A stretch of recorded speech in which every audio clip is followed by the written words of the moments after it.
আজকের দিনটা ছিল একটু বেশি স্পেশাল। কেন জানি না কাকতালীয়ভাবে আজ আমার শাড়িটা এবং যে নতুন বউ তার শাড়িটা প্রায় সেমই।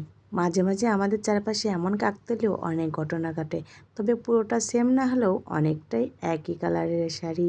আজকে অনেক কাজ। ঘুম থেকে উঠেছি 6টার সময়। সকালবেলা উঠে আগে ঘরটা ঝাড়ু দিয়ে তারপর বারান্দাটা পরিষ্কার করে নিয়েছি। এরপর ছোট ছেলেটা উঠিয়ে গিয়েছে, তাকে একটু উঠিয়ে খাইয়ে দাইয়ে তারপর আবার আমি থালা বাসন সবকিছু ধুয়ে পরিষ্কার করে নিয়েছি। সো হ্যালো এভরিওয়ান, সবাই কেমন আছেন? সারাদিন আজকে কি করলাম, কোথায় গেলাম, কার বিয়েতে গেলাম, সবকিছু মিলিয়ে রয়েছে আজকের ব্লগটা। সকালবেলা উঠে আগে সুন্দর করে বারান্দাটা পরিষ্কার করে গাছগুলোতে জল দিয়েছি।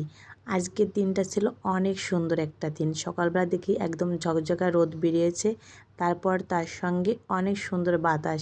গাছগুলো দেখে আপনারা বুঝতে পারছেন কত সুন্দর বাতাসে দোল খাচ্ছিল। যেদিন সকালবেলা আমি ঘুম থেকে উঠি এবং সকালবেলা পূজাটা সেরে ফেলি, সেদিন মনে হয় সারাদিন আমার আর কোনো কাজই নেই। তো আজকে যেহেতু বৃহস্পতিবার, তো ঠাকুরের ঘরটা সুন্দর করে পরিষ্কার করে নিয়েছি। ঠাকুর ঘরটা আজ আমার মনের মতো করে সাজিয়েছি। বৃহস্পতিবার আসলেই কেন না মনের মধ্যে একটা আলাদা রকম শান্তি আসে। সারাদিন শুধু এসো মা লক্ষ্মী বসো ঘরে, এই গানটায় গুনগুন করে গাই আর সমস্ত কাজগুলো করি। বৃহস্পতিবার আসলেই কেমন জানি না মনের মধ্যে আলাদা একটা শান্তি, আর এই দিনটা আমার অনেক ভালো যায়। সমস্ত কিছু গুছিয়ে নিয়েছি, এখন আমি পূজাতে বসে গিয়েছি। আর পূজা করতে কিন্তু অনেক সময় লাগে বৃহস্পতিবার। আজকে আমার এই ঠাকুর ঘরটা কেমন লাগছে আপনাদের কাছে অবশ্যই কিন্তু কমেন্ট করে জানাবেন। আমার বাসায় প্রতি বৃহস্পতিবারে মন্দির থেকে অনেক ফুল নিয়ে আসে। ঠাকুরের অশেষ কৃপা, বৃহস্পতিবার মন্দির থেকে ফুল কিনে নিয়ে আসে।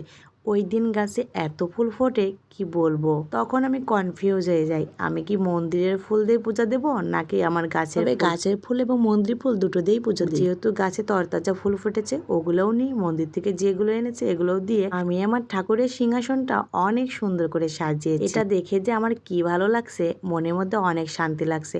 যখনই আমি ঠাকুর ঘরে আসি তখনই আমার মনে হয় যেন আমি মন্দিরেই আছি। যাই হোক, দুপুরবেলা যেহেতু আমাদের নিমন্ত্রণ ছিল বিয়ে বাড়িতে, তো আমরা সবাই কিন্তু রেডি হয়ে চলে আসছি বিয়ে বাড়িতে বিয়ে খেতে। এটা ছিল বৌভাতের খাওয়া দাওয়া।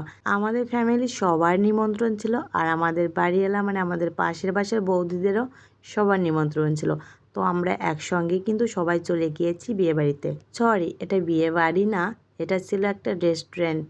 তো বউ এখনো আসেনি, সে পার্লার থেকে সেজে আসতে অনেকটা দেরি হচ্ছে, তো যার জন্য আমাদেরকে এদিকে বউ পার্লার থেকে আসতে অনেকটা দেরি হয়ে যাচ্ছে, যার কারণে সবাইকে খেতে বসে দিয়েছে। আমরাই কিন্তু ফার্স্টে বসেছিলাম। এখন হাজব্যান্ড ওয়াইফ দুজনেই কিন্তু পার্লার থেকে সেজে চলে আসছে। তাদের দুজনকে এত সুন্দর লাগছিল। নতুন বর এবং বউকে আপনাদের কাছে কেমন লেগেছে অবশ্যই কিন্তু কমেন্টে জানাতে ভুলবেন না। বউটা কিন্তু অনেক সুন্দর, দুজনকে অনেক বেশি সুন্দর মানিয়েছে। আজ এ পর্যন্ত বিদায় নিচ্ছি, সবাই ভালো থাকবেন, টাটা।